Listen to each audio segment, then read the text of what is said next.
Machavaram PS పరిధిలోని స్నాప్జిన్ వ్యవహారం అయితే కనుక రోజుకొక మలుపు తిరుగుతోందని చెప్పొచ్చు. ఒక్కొక్కళ్ళగా బాధితులు ఇక్కడికి వచ్చైతే కనుక వాళ్ళ మొర చెప్పుకుంటున్న పరిస్థితి అయితే ఉంది. మాచవరం పిఎస్లో కూడా ఇప్పటికే అనేకమైన ఎఫ్ఐఆర్లు అయితే ఫైల్ అవుతూ వస్తున్నాయి. బాధితులందరూ కూడా కంప్లైంట్ ఇస్తూ ఉన్నారు. ప్రస్తుతం మనం స్నాప్జిన్ దగ్గర అయితే ఉన్నాము. నిర్వాహకుడు క్రిష్ ఎవరైతే ఉన్నారో గతంలోనే స్నాప్జిమ్ క్లోజ్ చేసే టైంలోనే దానికన్నా ముందే ఒక గ్రూప్ని అయితే క్రియేట్ చేయడం జరిగింది. ఆ గ్రూప్లో స్నాప్జిమ్లో ఎవరెవరైతే జాయిన్ అయ్యారో వాళ్ళందరినీ కూడా యాడ్ చేయడం జరిగింది.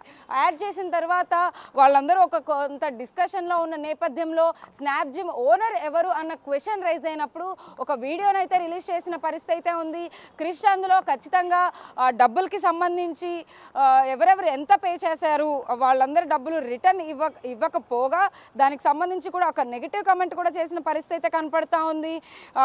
స్నాప్జిమ్కి సంబంధించి కూడా అనేక డబ్బులు మేము ఖర్చు పెట్టాము, మీరందరూ కట్టిన డబ్బులు నాకు జస్ట్ ఆఫ్టర్ ఆల్ అంటూ కూడా ఆయన మాట్లాడిన పరిస్థితి అయితే ఉంది.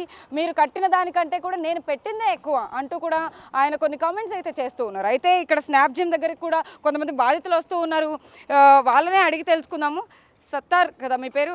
సో చెప్పండి, అంటే స్నాప్జిమ్ ఎందుకు క్లోజ్ అయిందని మీకు ఎవరు ఇన్ఫార్మ్ చేశారు? అసలు ఏం చేయాలి, డ్రైనేజ్ రిపేర్ అని చెప్పారు మేడం. ఫస్ట్ 2 days తర్వాత వస్తే ఇంకా క్లోజ్ చేసి ఉంది.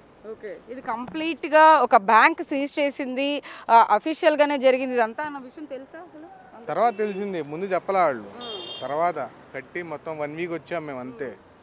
1 week తర్వాత ఎంత పే చేశారు? 15,000 పే చేశారు. అంటే ఏమైనా ఆఫర్లు పెట్టడం కానీ ఎలా అసలు మిమ్మల్ని ఇక్కడికి రప్పించారు? ఈస్టర్ ఆఫర్ అని పెట్టారు. ఆ ఆఫర్లో అని చెప్పి చాలా నాతో పాటు 3 కట్టాం, మేము మొత్తం 4 కట్టాము, 60,000 కట్టాం. ఓకే, ఇప్పుడు మళ్ళీ దాని గురించి రెస్పాన్స్ లేదు మరి. సో చాలామంది పోలీస్ స్టేషన్ వరకు వెళ్ళి కంప్లైంట్ ఇవ్వడం కానీ, ఇటు పాస్టర్ ప్రదీప్ దే ఇది అని చెప్పి కూడా కొన్ని ఆరోపణలు వినపడుతూ ఉన్నాయి. క్రిష్ కూడా ఒక వీడియో పెట్టడం జరిగింది, సూన్ మళ్ళీ మేము ఓపెన్ చేస్తాం అంటున్నారు. ఇదంతా నమ్మశక్యంగా ఉందా?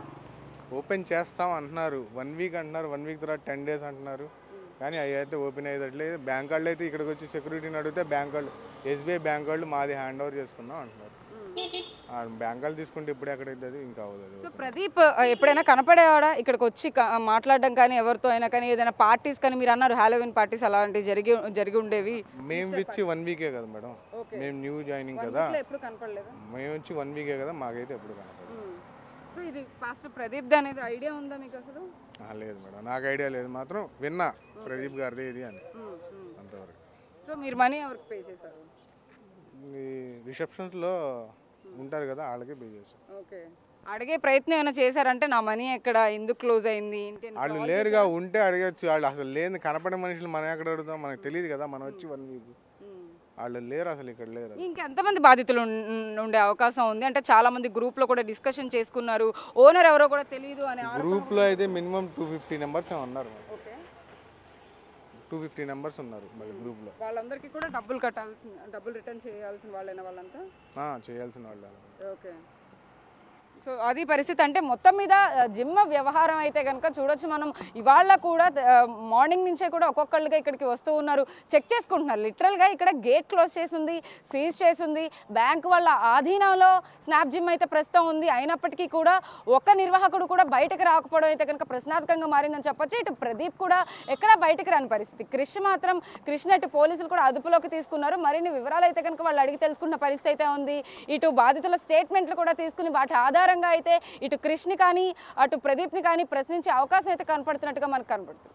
వీడియో జర్నలిస్ట్ సాహిత్య బిగ్ టీవీ విజయవాడ స్నాప్జిమ్ నుంచి.